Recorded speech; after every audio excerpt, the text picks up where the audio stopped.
Hi, my name is Jessica and I'm going to talk about translation of field titles. The topic is focused on multimedia translation, also called audiovisual translation.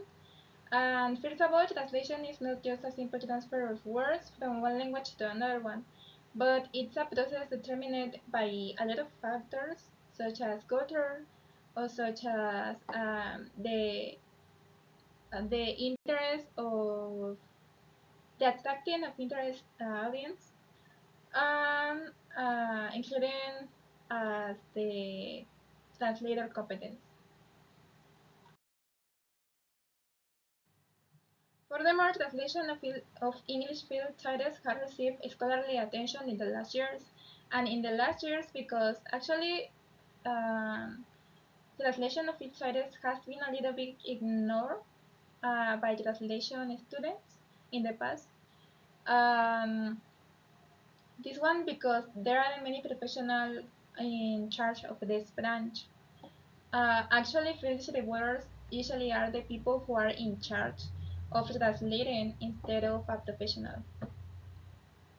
Um, Also, field titles has a lot of cultural reference, which it becomes a real problem due to a situation in source language could be very different in a situation in target language.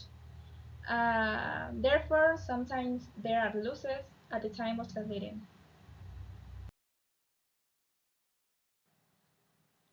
A film title is a text unit with the objective of condensar el tema y captar la atención del público, according to Acuña y Rodriguez. And according to North, this kind of translation is related to functional translation. Due to the title in target language must conserve the functions of the title in source language. These functions depend on time, on place, and reason of communication.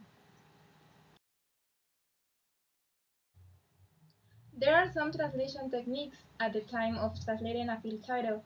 It goes from zero translation to a total creation of a new title. The first one is zero translation. This technique is a repetition of the title in source language to target language. Actually, it's a very common technique.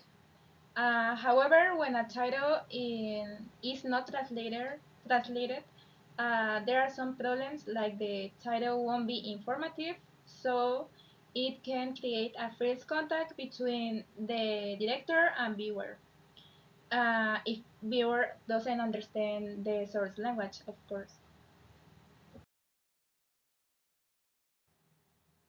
These movies are some examples of this technique.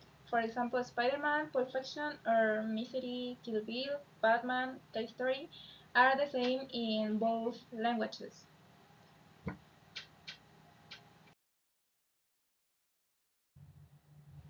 This technique is used when there are people or character names, or also if there are places in the title.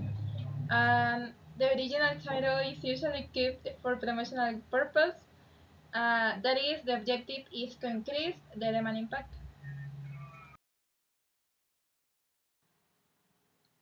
Sometimes the title in source language stays the same, but with an explanation in target language, like Ghost, La Sombra del Amor.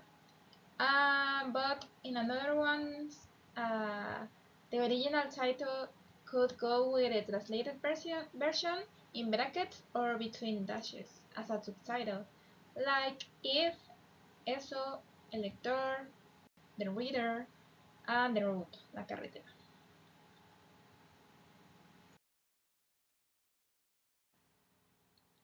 Another technique is literal translation. It's a term used to describe word-for-word translation. That it's the same or almost the same the title in source language. This technique is very productive because it makes easier distinguish the film between another ones. Um, because the film obviously is first marketed in English. I mean in the source language. So it already has a kind of public or a kind of distinction.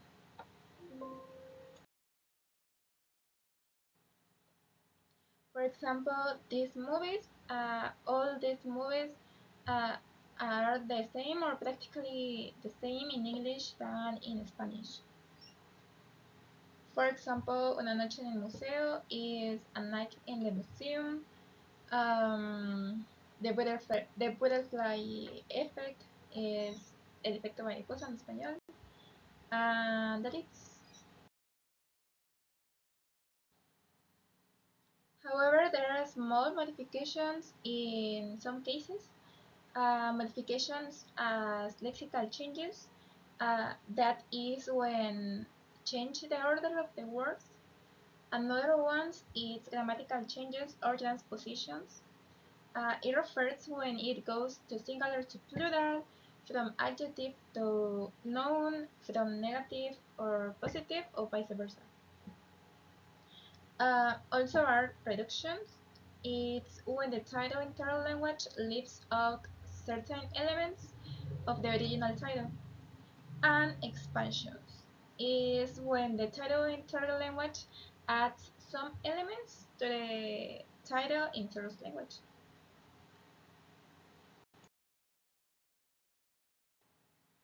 Well, in the other hand is adaptation technique, and this is when the original title is adapted to the third language. For example, these are some examples of this technique. For instance, the film called Kitty with a Change of Meatballs changed to Lluvia de Albóndigas. I mean, the weather is different. It passed from cloudy to rain.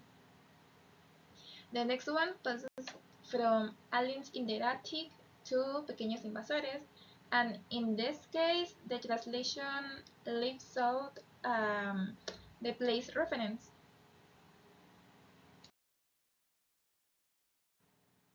Finally, the last technique is creation. It's when the translated title is totally different to the original one. However, sometimes in this technique, there are losses in translation of literary figures as metaphors. These changes could be for perspectives in the plot or just for commercial purposes. For example, these movies, Hachiko becomes Siempre a tu lado, Prohibida's obsession is Tío Pelot, My Sister's Keeper turns to La decisión más difícil. Are things totally different.